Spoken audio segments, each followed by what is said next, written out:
show Israel, and the theme of this show is the restoration of Israel, which in a lot of American theology, they think that's what the Old Testament is prophesying is taking place today, and that part of that has happened with the beginning of the nation of Israel in 1948.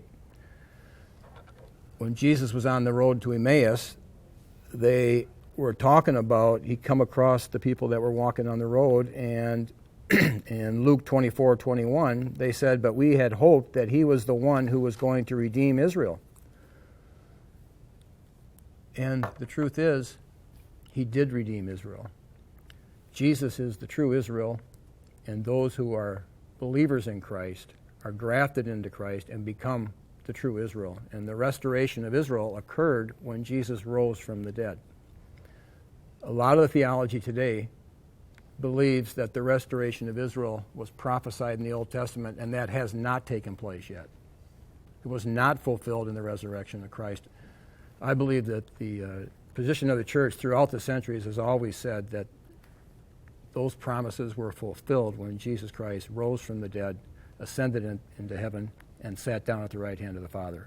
And he has all authority in heaven and on earth. We bring this up because we're going to talk about the Middle East. And there's a theology over there. There's several theologies over there that are really competing and form a basis for some of the conflict there. We've been discussing that.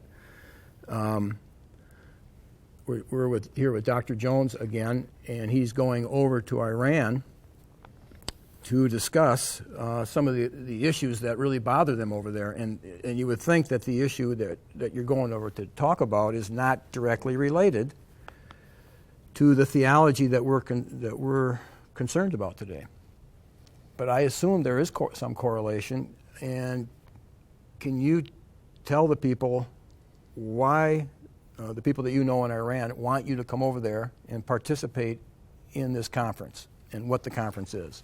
Yeah, the people in Iran are very aware of what's going on in America in general.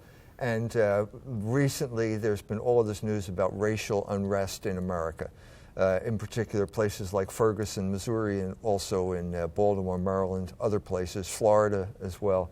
And the Iranians, I think, are intrigued by it or puzzled by it. They'd like to get to the bottom of it, and so they invited a bunch of people over, a bunch of Americans over. I assume most of them are going to be black, who are going to be there to talk about the racial situation in America. Now, my feeling is that if we accept the conventional narrative as it's been handed down to us on this issue, we're never going to understand it, because the conventional narrative leaves the real narrative out of the story.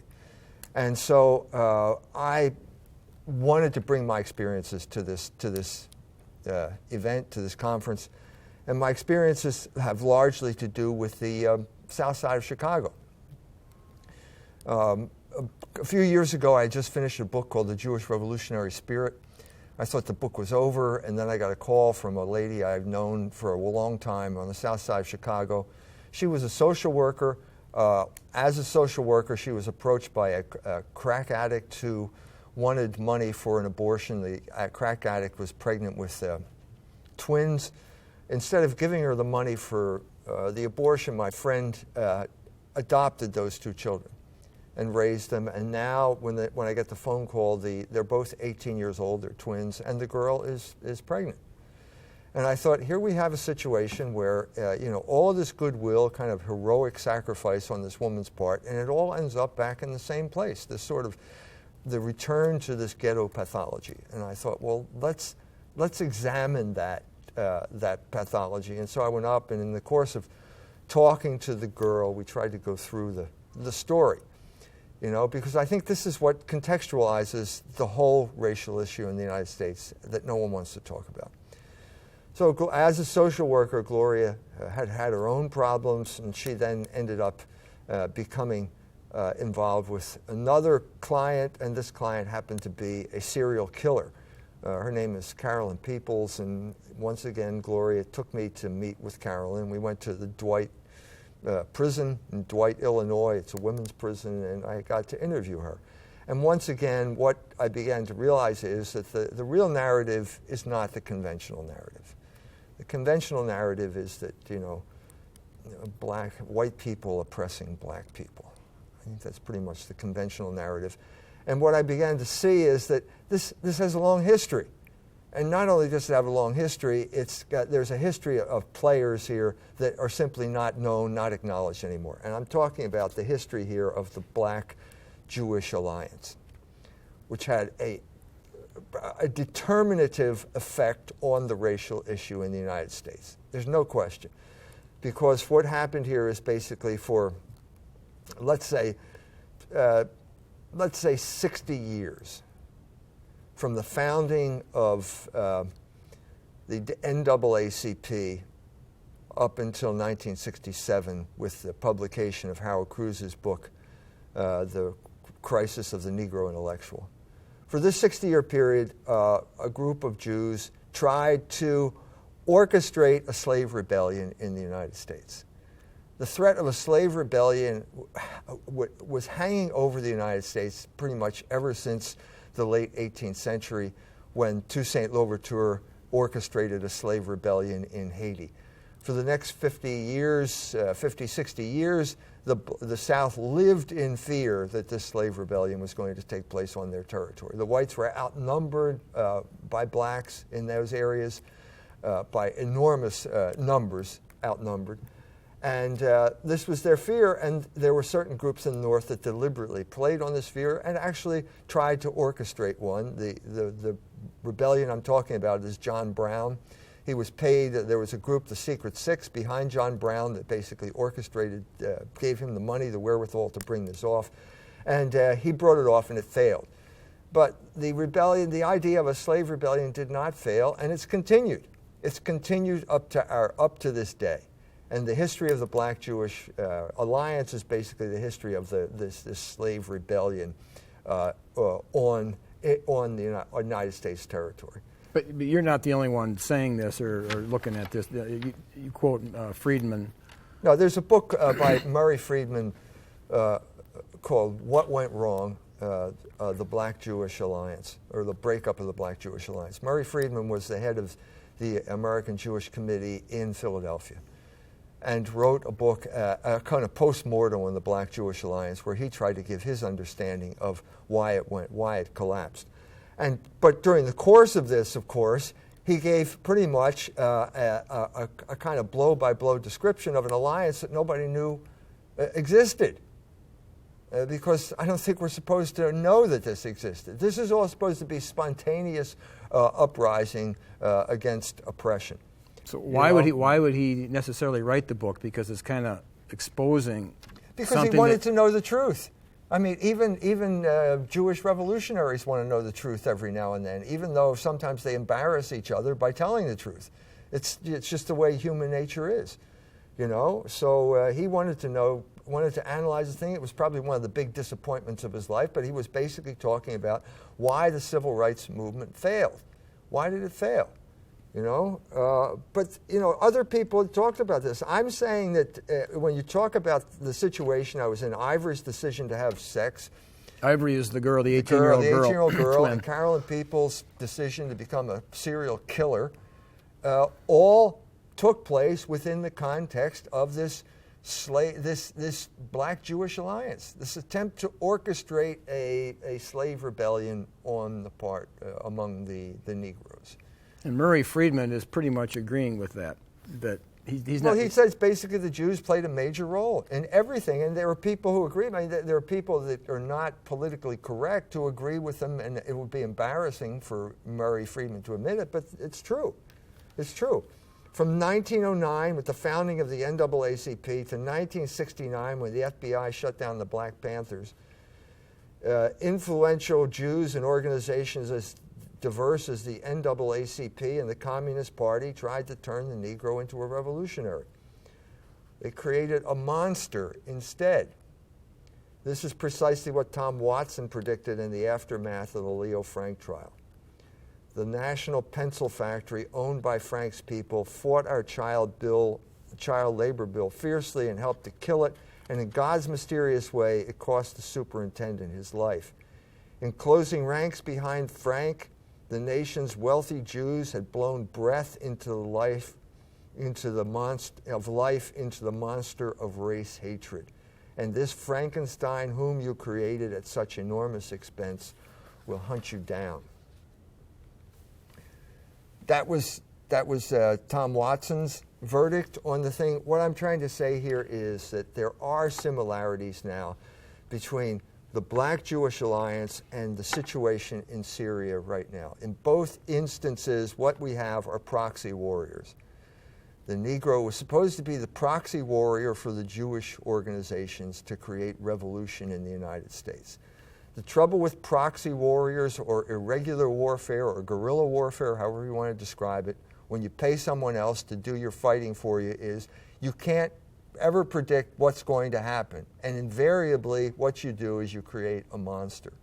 And so what happened in Syria is that they armed these group of people. And first of all, in the Middle East, it began with the Mujahideen in Afghanistan, where we sent hundreds of millions of dollars of weapons, put them in the hands of people who were being simultaneously trained in Wahhabi Islamic theology, the most radical type of Islam out there, who then were being taught that the United States was every bit as evil as the Soviet Union they were fighting against. And so once the Soviet Union was conquered, they naturally turned on the United States, and one of the main players there was Osama bin Laden. You know, and so what it's called in military parlance is blowback.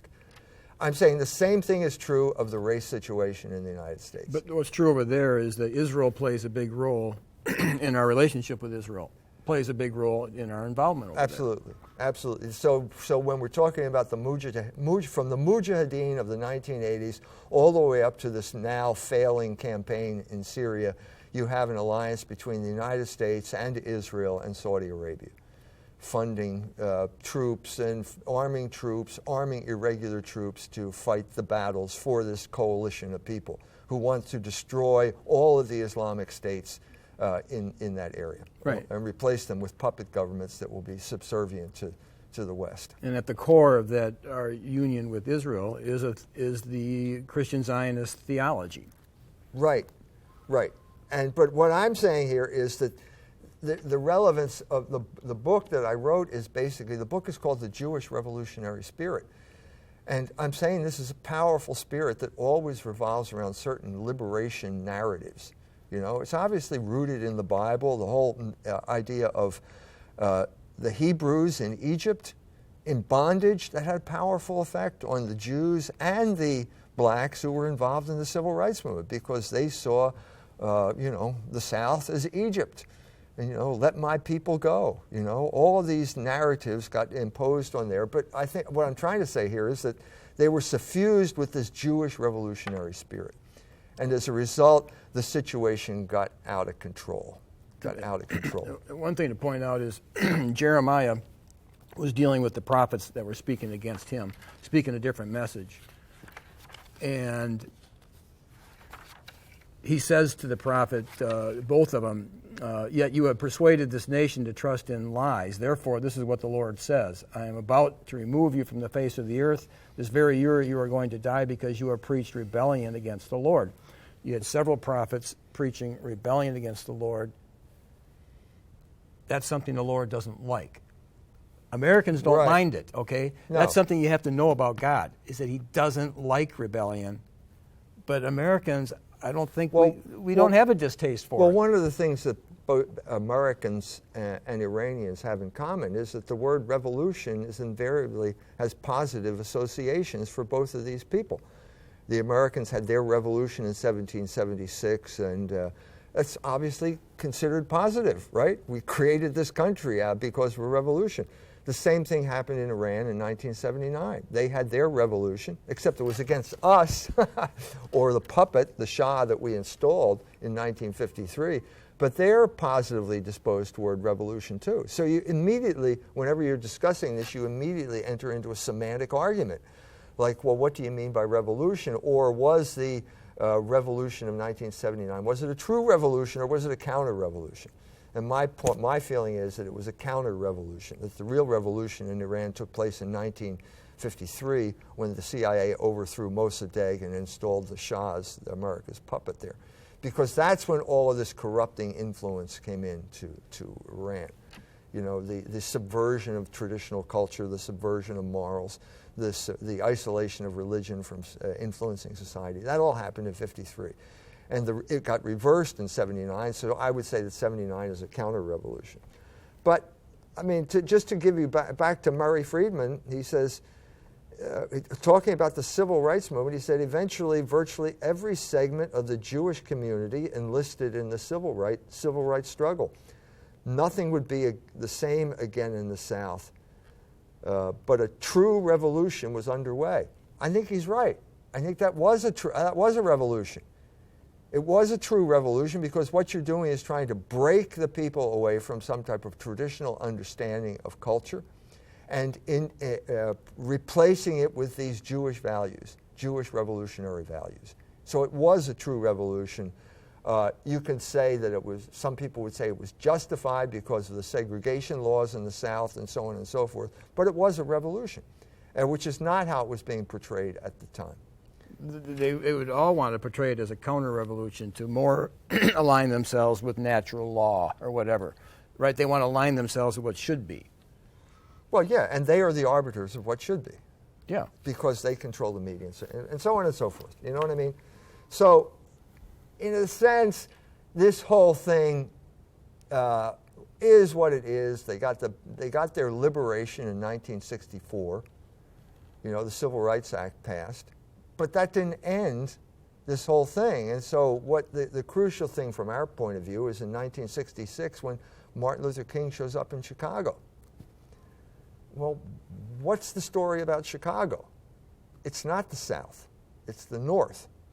There are no, segregated water fountains in Chicago. And so Martin Luther King shows up and nobody really understands what he's doing. He was there to put an end to what he called segregated housing in Chicago, but the term had no meaning in Chicago. Chicago was a typical northern city in that it was divided up into ethnic neighborhoods, which means that these neighborhoods were little colonies from Europe or wherever the immigrants came from, and the only people who lived there were Germans or Irish or Polish people or Chinese. And so we have this vocabulary of like Chinatown. And in Chicago, they're embarrassed by the fact that there was a place called Jewtown in Chicago, and in Philadelphia you have Germantown, and in Detroit you have Corktown, which is where the Irish came from, and so on and so forth. This was the rule of life in American cities at this time. Everybody accepted it. Nobody thought it was bad. When they had riots in the 1920s, it was because Germans were trying to move into a Czech neighborhood, like Cicero was Czech. And the Germans and the Czechs did not get along, and so Germans were not welcome, and so there was a riot when the Germans tried to move into Cicero. All this got polarized in a different way after World War II, when the American government, the United States government, got behind what they called integration, which was basically a form of social engineering. With Louis Wirth. Louis Wirth, the professor from the University of Chicago, was in charge of it. Chicago, so what you had in effect was people saying, suddenly let's say the Italians or the Poles they weren't Italians or Poles anymore, they were white. And once you say you're white, well then you're not allowed, it's sinister for you to say that I don't want non-white people living in my neighborhood, because this is racism and so on and so forth. It's really got nothing to do with racism. It's basically, does my neighborhood belong to the people who live in the neighborhood? Do they have some type of hegemony over who is going to be there, who's going to live there, and how we're going to live? Well, the answer to that question is no. After World War II, no. You don't have a right. And this was stated in Gunnar Myrdal's book, The American Dilemma, which was basically not written by Gunnar Myrdal. It was written by the psychological warfare establishment of the United States, including Louis Wirth, who wrote a number of chapters in this thing. And basically what they said was that no, you don't have this freedom anymore.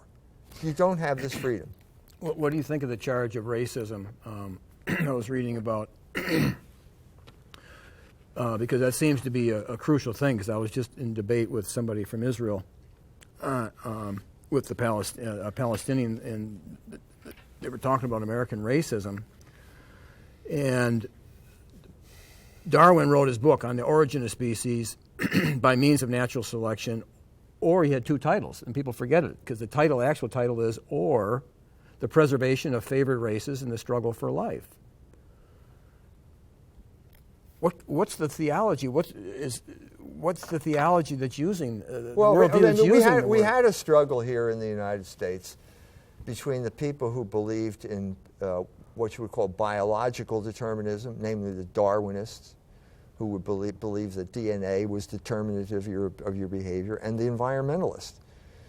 And the biological crowd had a big influence on Hitler. And so they were immediately discredited because Madison Grant gave Hitler all of his racial ideas. Germany did not even have a word called race. They had a word called Volk, which meant ethnos or ethnic group.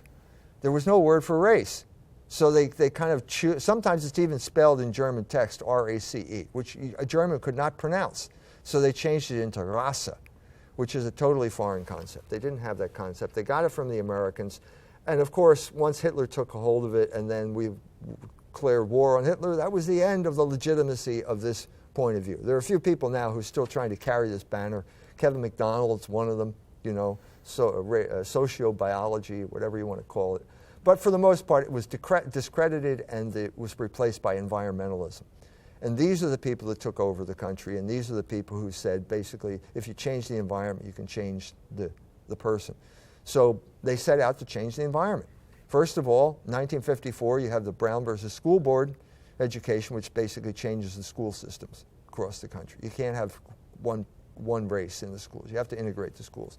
And then they have Berman versus Parker, which is the urban renewal decision, which means you can't have housing unless it conforms to a government-approved plan. And between these two things, they take over the environment, and they basically try and change the way Americans think. Now, what do you think of, I'm going through my grandfather's old notes, and he was president of his class in a small town in Wisconsin. And in the yearbook, they're eulogizing the debate team was like their big thing, and they're, who was the best debater. And so they had one big debate, and they're talking about this big debate. My grandfather was in the affirmative, and the question was, is it possible through environment and education to make the black man equal to the white man? Yeah. And my grandfather argued in the affirmative, and the affirmative won. Right, and they won culturally as well. Those people won out. In other words, the people who would say, well, from a biological point of view, the Negro will never be equal to the white. Well, that's not a legitimate statement anymore. And so it comes back usually with discussions of IQ. This is how the sociobiologists try to come back. And they say, well, look, the IQ is different, so therefore they'll never. It's just not legitimate.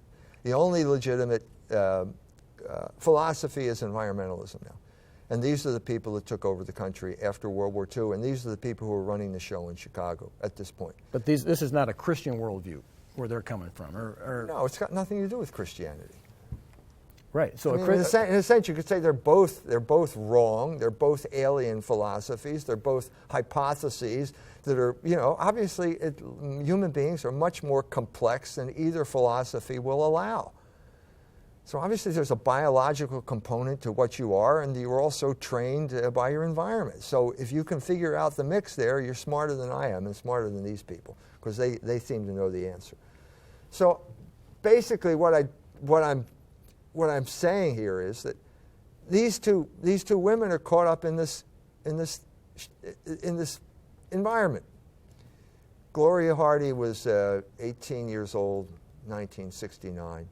No, she was 18 years old in 66, which is when Martin Luther King arrived. And she remembers Martin Luther King, remembers being inspired by Martin Luther King.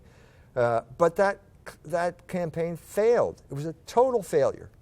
And King never recovered because he didn't know what he was doing. He didn't understand Chicago, and everybody in Chicago knew that. The black ministers knew that.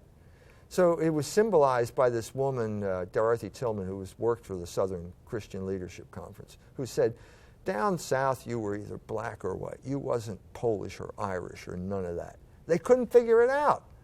They couldn't figure it out because that you could be they're both white, but they really don't have much in common because they come from two different ethnic groups, two different parts of Europe, speak two different languages. They couldn't figure it out, and so they just crashed and burned in Chicago. As a result, Martin Luther King lost the initiative, and it was picked up by more radical groups. One of them was Stokely Carmichael, who used to work for King, and then he set up his own group, the SN SNCC it was called. I forget what it stands for. Southern something. And then there was a Southern Nonviolent Coordinating Committee, that's what it was. And then there was, of course, the Black Panthers. And the Black Panthers were the icon of black liberation by the end of the 60s. They were funded by Jews in Hollywood. David Horowitz, the neocon now, was a big fundraiser for the Black Panthers, and they got their money from the producer of Easy Rider. Made a lot of money on the film, Bert Schneider, son of a big Hollywood producer. So this is where the money. So and once again, it's the Jewish fantasy of creating proxy revolutionaries, except that this time it got out of hand. These guys are carrying guns around, you know. This is like the fantasy. Horowitz probably wrote Soul on Ice. They put Eldridge Cleaver's name on it, but it's clear that Eldridge Cleaver did not write this book. You know, the staff, the writers at Ramparts magazine basically wrote this thing as their idea of the white man's fantasy of the Negro, including the whole sexual liberationist angle of the Negro, you know, raping white women, you know, to send the chill down the spine of everybody in America. So they were obviously, once again, proxy warriors. The blacks here are proxy warriors being ordered around by the Jews, and particularly by Jewish money. So the crisis comes when you get a conflict now between the government, one part of the government, and this kind of the revolutionaries. So the FBI have their COINTELPRO program. They send a black guy into the Black Panthers in Chicago. He immediately starts buying up guns. They inform the police in Chicago that they're stockpiling guns, and suddenly the police raid Black Panther headquarters and kill everybody. But the sting it was a sting operation. Yeah, it was obviously. This was an agent provocateur. The FBI is invariably involved as agent provocateurs in just about every terrorist situation that shows up. You scratch beneath the surface far enough, and you'll find an FBI agent there providing guns and explosives. And this is what happened here with this one. So this is Gloria. Gloria is now scared to death and doesn't know what to do, and so she stops. There is no Black Panther Party anymore, so she now, what you realize is they created a different paradigm. And so we have Gordon Parks now, the black photographer for Life magazine, suddenly gets called to Hollywood, and he's going to do a movie now, and it's called Shaft. And Shaft is basically what we now call blaxploitation, a blaxploitation film, which is to give the Negro a new role model. But they really had faith that these movies could give them the new role model. Oh yeah, they knew how powerful movies were. I mean, we're talking about the CIA involvement here, okay? Because Gordon Parks was working for Time Life, and his controller at Time Life was C.D. Jackson, who was a CIA operative. There's no question about it. We all know this. Dave Wemhoff's book talks about C.D. Jackson and the role he played as the CIA's liaison with Time Life. He was the one that was paying Gordon Parks to go photograph the Nation of Islam and the Black Panthers. He was probably the source. It cost Gordon Parks $10,000 to interview Eldridge Cleaver in Algeria. I guarantee you he didn't take that $10,000 out of his own pocket. He got it from C.D. Jackson, who got it from the CIA. So this is what we're doing here. Parks was basically a double agent. He was real black. He was real black, and so they said, oh, you must be one of us, when he was working for the CIA. They were too stupid to figure that out. So Parks then creates a new image, and now the black man in places like Chicago is no longer a revolutionary with that big afro and that beret and the leather jacket and the gun, like Huey Newton. Che Guevara. He's a pimp or a drug dealer. And so, or a detective. Shaft is a detective, okay, but the next movie is Superfly, and that's a pimp. And so what you have here is Hollywood basically turning the Negro back to where he was before the revolutionary movement, back to the Lumpenproletariat, what Marx called the Lumpenproletariat, which is basically criminals who just cause problems. They're not revolutionaries. He had nothing but contempt for these people. And so the new role model for the Negro is the pimp.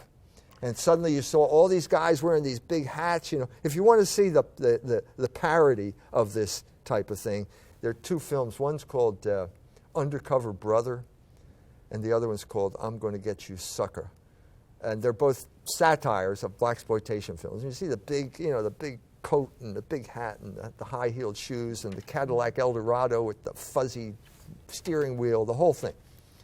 But the mystery is what makes the black community so vulnerable to these image changes? What, they're not grounded in their own identity strong enough? The vulnerability comes from the wrecking of the black family, from sexual immorality. 1964, Daniel Patrick Moynihan, who became senator from New York, proposed a plan to solve this problem, and it was basically called the Moynihan Report, which said, proposed, let's hire Negro males as postal workers. We'll have twice-a-day delivery, but you can only be a Negro male. Well, nobody liked that. That goes against our notion of equality. And then secondly, this is the part they couldn't talk about, was basically they had decided, they being the establishment, the same people who are running the civil rights movement from behind the scenes, decided that they wanted to solve the Negro problem the same way Margaret Sanger did, which was basically by birth control. In other words, exterminate them through eugenics. These are some of the leaders of the civil rights movement? Sure. The Urban League was a notorious front for contraception. It still is. You know, they'd infiltrate black churches in places like Philadelphia, set up birth control clinics in black churches, and so on and so forth. They all went along with it. They all turned against the Moynihan Report, and as a result, illegitimacy, which is the Achilles heel of the black community, went from 18% in 1963 to 80%, roughly 80%, which is where it is today. So this creates a huge vulnerability here for these people, because you've got no one, the children are not being raised in intact families. There's no father in the home. There's no discipline. You just got problems. They naturally gravitate toward gangs. And of course, that's exactly what happened to Carolyn Peoples. Carolyn Peoples was born in 1977. She's like the classic product of the ghetto. Her parents were migrants up from the South. As soon as the man gets up north, he's no longer held under the thumb of the segregationist regime. He goes crazy. You know, the freedom was freedom. It destroys him. You know, he's out in bars. He's whoring around. And so he starts lashing out at his family. You know, he beats his children. He breaks all their windows in the middle of a Chicago winter. He dumps water on their blankets after he does that, so they can't keep warm. This is their father, her biological father. So obviously, the women are saying, "I'm not going to put up with this," and so they split up. And now she's vulnerable to the sexual exploitation, because the next thing that happens is the boyfriend moves in. And as soon as the boyfriend moves in, he's got no real, biological barrier to having sexual relations with these girls. The young girls. Yeah, I mean, yeah. No incest taboo here, because it's not incest, because he's not related to these people. And so Carolyn gets sexually molested. And so when I visited her at Dwight Penitentiary, I said, well, what percentage of the women here have been sexually molested? She said 99.9%. It is a huge source of ghetto pathology. Gloria Hardy was molested, sexually molested. Ivory, the adopted daughter, she was sexually molested. This is the pathology of the ghetto, where there's no father, the mother has a boyfriend, the boyfriend has no real sexual morals to begin with, but there's no real incest taboo here either, because they're not related. So why not have sex with her? And so as a result, she finds home life intolerable. Carolyn Peoples finds it intolerable, and so she runs away from home when she's 13 years old. And where does she go? Well, where do you go? To the disciples. To the gangster disciples, because that's the gang in the neighborhood. And so she starts hanging out with the gangster disciples, and they become her family. And so they're brutal thugs. They're all involved in drugs and so on and so forth. They beat and rape her, but she thinks it's better than her family. Because they provide her with, it's an exciting life, and it's all glamorized in this hip-hop rap music. All the thug life thing, the classic picture of Tupac, the classic picture of Tupac. Anyway, you can get it on the internet, but anyway, he's got, thug life tattooed across his chest. He's got a blunt, big marijuana joint in one hand. He's giving the camera the finger, and he's got a gun, a Glock, stuck in his waistband, in his underpants.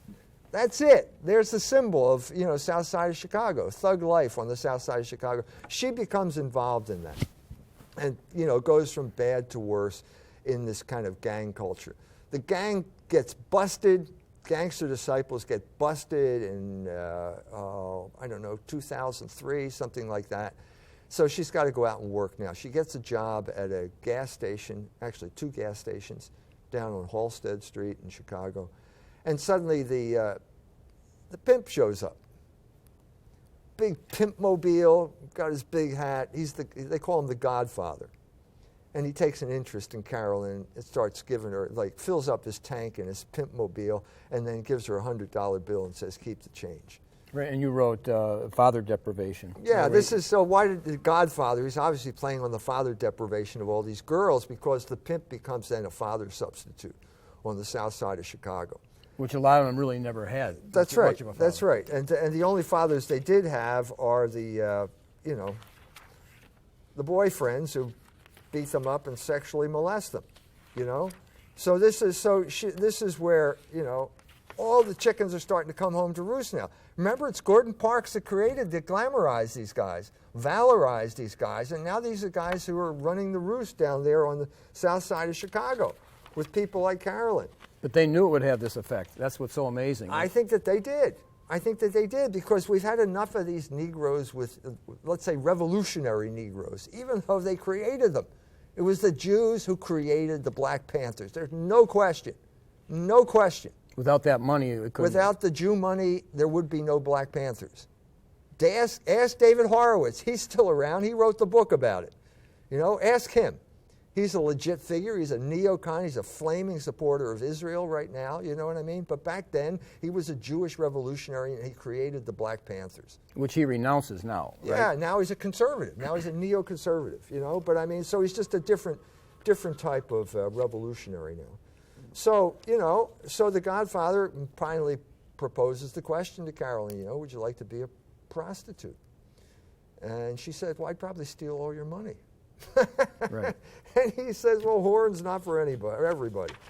So at this point, she's living with a guy. She has an abortion for the first time in her life. And she says, this really messed me up. That's not the word she used, but that's what she's saying. And in a sense, this is the beginning of Carolyn, the serial killer. Because if you can kill your child, why not kill some John who's exploiting you? Why not? Right. What's the difference? How many women escape that searing of their conscience that have abortions? Not too many, do they? No one escapes the conscience, the problems with conscience. Now, not everyone lives on the South Side of Chicago, everyone who has an abortion. And so this is the way abortion functions in this culture. It's devastating, because if there's one thing that the black women do right, is they do have children. They're not raising them properly, but they do have children. And as Scripture says, women will be saved by having children. Mm-hmm. And this was her only contact with reality. So it's hard for us to imagine, but so she had to get involved in prostitution at a certain point. She didn't have to, but she did. And so she'd go to the Skybox, where you have to pay to dance.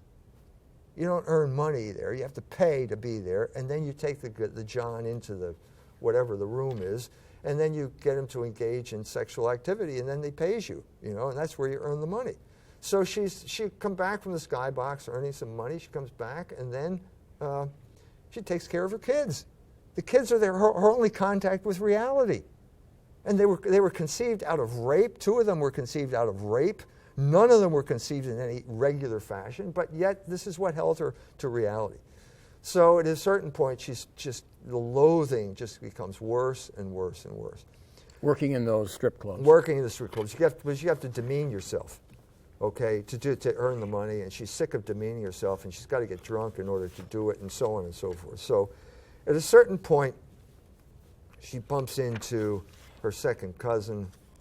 Angela. Her second cousin is now she's a nurse, and she's taking care of some guy.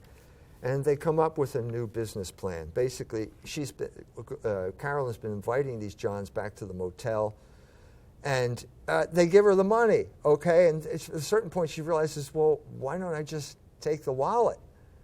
And so she shows up with a gun, she robs the guy, and then takes his entire wallet, you know? And they're too ashamed to say anything. They never go to the police, so it works out well. You know? Even though she met one guy, or he didn't recognize him. She said, yeah, because he was wearing a wig when she was on the host rolls, and now she's not wearing the wig, and he didn't even recognize her. So he probably couldn't identify her in the lineup, even. So it's a great business plan, but nothing stays the same, and so she meets her second cousin, and her second cousin is now a nurse taking care of this guy, and he's got money.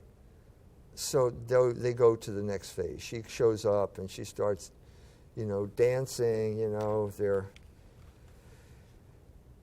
They were just talking, and she was. They were talking. Apparently, they had a plan. They got a plan. Carolyn was too slow. She's, so they're looking at each other. They know what the plan is, and basically.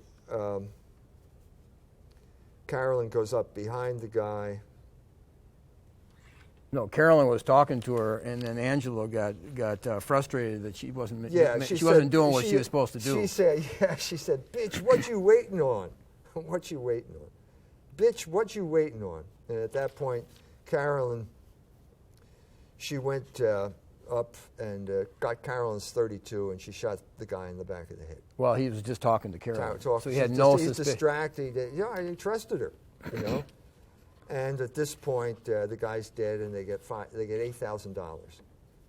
And Carolyn didn't feel any remorse. She told me. She said, "I felt good about killing these men. They got what they deserved. I felt powerful. Ain't no nigga ever going to give me no shit. Ain't going to take no shit from no nigga.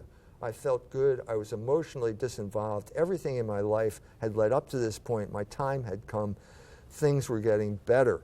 Carolyn claims that her relations with her children also improved after each murder. She had a sense she was putting her life back together after so many years of humiliation and powerlessness. So she's following the revolutionary theme. I'm saying this is exactly what I'm talking about here. You had a plan, and the plan, it got out of control. So they put this idea of the revolutionary spirit into these black people's heads, and it gets out of control. They're out of control now, okay? And so it's constantly threatening to break out, okay? So where's it go? It's like time bombs waiting to go off. So this summer, there's a guy named Vester Flanagan who's a TV announcer. He's a homosexual. He feels disgruntled because of he's not advancing in his career, and then the thing happens in South Carolina, and so he shoots a couple people. Because this is, the Jewish revolutionary spirit, how it affects the black mind and how they act it out. This is what's going on here. Now, we only have about 13 more minutes, so now we're going to press this into nothing has changed. So basically what I'm going to say, I'm saying now, look, George Soros is the latest guy who's trying to start a slave rebellion. He's funding all these groups in Ferguson and the Trayvon Martin groups. He's funding Black Lives Matter. And in a sense, is this the paradigm that we want to follow? And I'm saying no. No, we need another paradigm, especially, and this is why, in a sense, Iran is the only place in the world where we can discuss this, I think, openly. Especially when I get to this Black Lives Matter thing. You know how it's going to be. The girl that was the fiancée to to the Israeli who's trying to fight Zionism, actually. She got off the airplane with Black Lives Matter shirt. Yeah, right. And I told her about 2 days prior, Chicago almost had a record number of killings. Right. Which was assumed to be black on black. Right. So that we got to address this because this is the real story. Carolyn Peoples is the real story on the south side of Chicago. Okay? You know? And so the question is, do we want to follow this paradigm again? In other words, the Jewish revolutionary behind the scenes, now it's George Soros, orchestrating a slave rebellion. Do we want to follow that paradigm again? No, I don't think we do. And I think there's a different paradigm. And so I'm at the World Meeting on Families, and there's Cardinal Onyekan from Nigeria, and he's preaching on the book of Ezra. And Ezra now begins with an Iranian king, a Persian king, King Cyrus, who conquered Israel, punished Israel for their idolatry, took them into Babylonian captivity. He just lets them go. There's no revolution. There's no slave revolution. It's okay. Your time is up. You spent 70 years here. Go back and rebuild the temple. Right, and God had raised up Cyrus to do that. Yeah, this is God's plan. He was in charge. God is in charge of history. That's not something the revolutionaries have figured out. Okay, so they go back and they immediately get into problems because they get involved with irregular marriages. So this is the paradigm that I'm trying to propose here. The problem is not so much this bondage, which needs a revolution. It's what happens after you've had your revolution and after you're liberated, because it has parallels. An archetype always explains more than itself, and so it explains the American experience. The Americans had their revolution and created a regime based on ordered liberty, and within 200 years we end up with gay marriage, which is the ultimate in irregular marriages. The blacks had their civil rights revolution in '64, and what happened? They immediately went from 18% illegitimacy rate to 80% illegitimacy rate. They failed the test as well, the test of when you're free.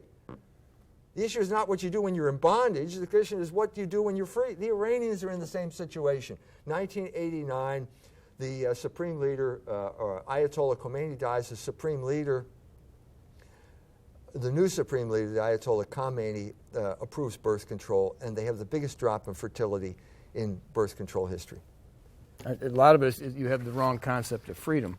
That's right. I mean, the worst. I mean, I hate to be kind of crude, but I'm from Wisconsin, and you can't help but be immersed in the Packers. And and the Packers, it looked like last year they had the game won. Well, they dropped their guard. Yeah. I'm just saying, when you have this kind of an incorrect notion of freedom, well, you kind of drop your spiritual guard. That's right. And in a sense, freedom, this notion of freedom and revolution is not Christian. So in his encyclical Spe Salvi, Pope Benedict wrote this: Christianity did not bring a message of social revolution like that of the ill-fated Spartacus, whose struggle led to so much bloodshed. Jesus was not Spartacus. He was not engaged in a fight for political liberation like Barabbas or Bar Kokhba. Jesus himself, who died on the cross, brought something totally different, an encounter with a hope stronger than the suffering of slavery, a hope which therefore transformed life and the world from within. So I'm going to propose a new paradigm, and our paradigm is now the Magi. Why is the Magi our paradigm? Well, it's relevant because you're speaking in Iran, and the Magi were Persian. Right. So we're talking about Persian culture here before Islam. Okay. But what did the Magi do? What did they do? What for a living? They were wise men. They studied the heavens. They were astronomers or astrologers or whatever you want to call it. They understood that there was a logos in the heaven, and it was our duty to conform ourselves to God's plan as it manifested itself in the world. And the wisdom they had was embodied in that star. And so what they followed happens? that Right. wisdom. So there's a star appears, and then what is the next thing we admire about the Magi? They had the courage to follow the star wherever it led them.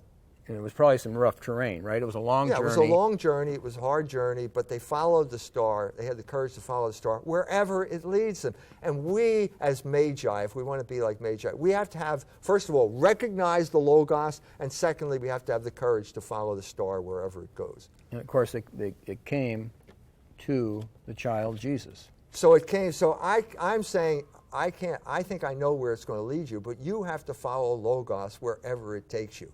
It took them to the Logos incarnate. It probably will take you to the same place, but you have to have the courage to follow it, because otherwise your life is going to be a failure. And then the third thing is that they were cunning. They were clever. They were smart. They were tactically astute. And so Herod said, geez, I'd like to know where this new king is. I'd like to worship him. And they thought, no, I don't think that's what he really wants. And so they went home by a different way, and they avoided Herod. And so Herod is obviously involved in the slaughter of the innocents. They didn't want to be implicated in the slaughter of the innocents, and so they went home by a different way. And I think that's what we're called to do. Wise as a serpent, innocent as a dove. That's right. I think that's exactly it. Because that's the situation that we're in right now. And that's, I think, the paradigm that we have to follow, the new paradigm. We're sick of these Jewish revolutionaries. Look at the mess they've made of this world. Just when we thought we got over communism, now they lead us into this mess. The neoconservative Jewish revolutionaries now lead us to this mess in the Middle East right now. That nobody can figure out how to get out of it. Apparently the Russians are going to have to save us now from this mess. But ultimately, it's not just the Jewish tribe, the Jewish revolutionaries. There's a bigger spiritual battle going on, and it seems at points in the Jewish. But we live in America, which has a spirit of rebellion. Country. It's a Jewish country, right? But and not in from its inception. In 1776, the Jewish involvement was probably minimal. Maybe the Masonic involvement. But in the Puritans, it was not minimal, because the Puritans all modeled themselves on Jews. They all wanted to be Old Testament prophets, and that perdured. John Brown was a classic instance of a throwback to the old Puritan revolutionary. Remember, these people were revolutionaries. They killed the king. Right, they felt it was justified. They were regicides. But the ends does not justify the means.